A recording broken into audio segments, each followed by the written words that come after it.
Lorsqu'on parle de puissance de l'air, cela signifie une atmosphère chargée et impénétrable, montrant par là que la région autour de notre planète est composée de cette atmosphère chargée et impénétrable sous la domination du prince de la puissance de l'air.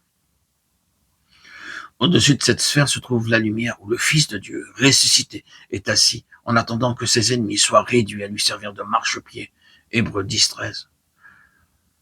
Quand vous priez, si tu ouvrais les cieux et si tu descendais, Ésaïe 24:1, vous priez Dieu de descendre à travers cette atmosphère chargée et impénétrable. Et par votre prière, vous lui frayez un chemin. Il a besoin d'un lieu ici-bas.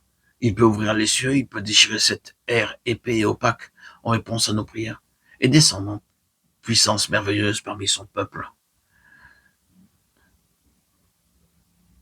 Quand notre esprit descend dans ce brouillard, nous pouvons reconnaître que nous avons été attirés sur le terrain de l'ennemi, attirés par ses puissances occultes, obscures, ses forces des ténèbres. Quand notre esprit est en communion ininterrompue avec Christ, nous savons ce qu'il nous demande de faire.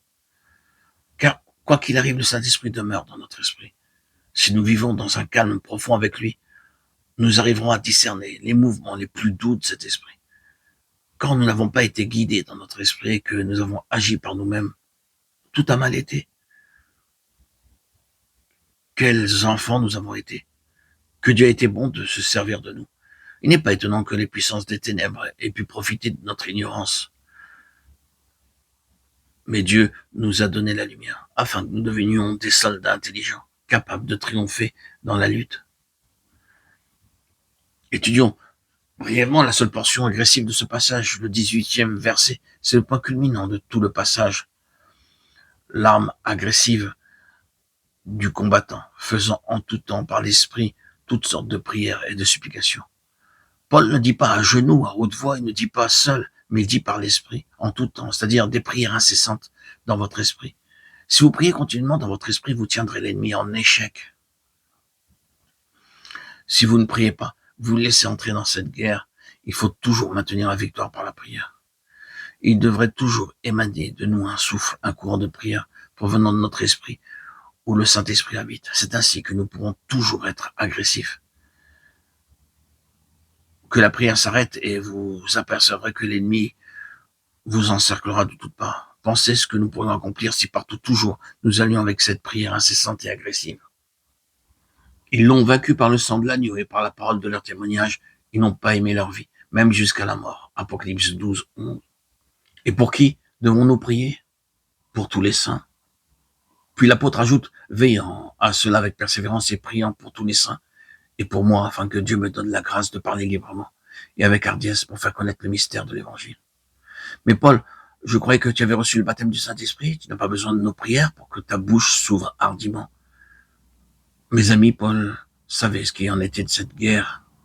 Aucun homme ne peut prêcher l'Évangile si le diable peut l'arrêter. Et cependant, vous avez laissé cet homme parler en chair sans l'aider par vos prières. Vous avez laissé l'ennemi le tromper et l'induire à prêcher un évangile qui n'est pas l'évangile. Vous avez blâmé l'homme et vous n'avez pas compris que la puissance qui l'a aveuglé et qui l'a détourné du vrai chemin était dans les airs. Il ne connaissait sans doute pas suffisamment la puissance de Dieu pour pouvoir résister à ces forces de l'air. Et le diable a attaqué son intelligence, il a mis toutes sortes d'idées que dans son cœur il ne dirait jamais s'il se rendait compte de ce qu'il disait. Il y a des hommes qui crucifient le Seigneur Jésus de nos jours et qui se couperaient la main s'ils en étaient conscients. Il y a des hommes qui aiment le Seigneur Jésus, qui disent des choses qui ne viennent pas de son évangile, et cela sans le savoir. Et pour moi, dit Paul, afin que Dieu me fasse la grâce de parler librement, enfant de Dieu, si vous voyez un homme prêchant le véritable évangile aujourd'hui, voyez un homme que le diable attaquera puissamment. Il emploiera toutes les ruses possibles pour l'attirer hors de la vérité. Priez donc pour les messagers de Dieu, priez pour ces hommes prêchant en chair, priez qu'ils puissent vivre dans la lumière du calvaire, priez enfants de Dieu, priez, mais priez cette prière de victoire, cette prière de puissance, cette prière qui reçoit ce qu'elle demande, priez cette prière qui lie le diable et qui peut délivrer les âmes. Bien-aimés, chers amis, auditeurs, auditrices, frères et sœurs, que Dieu nous guide et que dorénavant nous soyons fortifiés dans le Seigneur. Et que par sa force toute puissante, nous résistions pour tenir ferme dans le mauvais jour contre les puissances des ténèbres qui contestent chaque pas en avant de l'Église, afin que le corps de Christ arrive à cette position de victoire dans son Seigneur glorifié.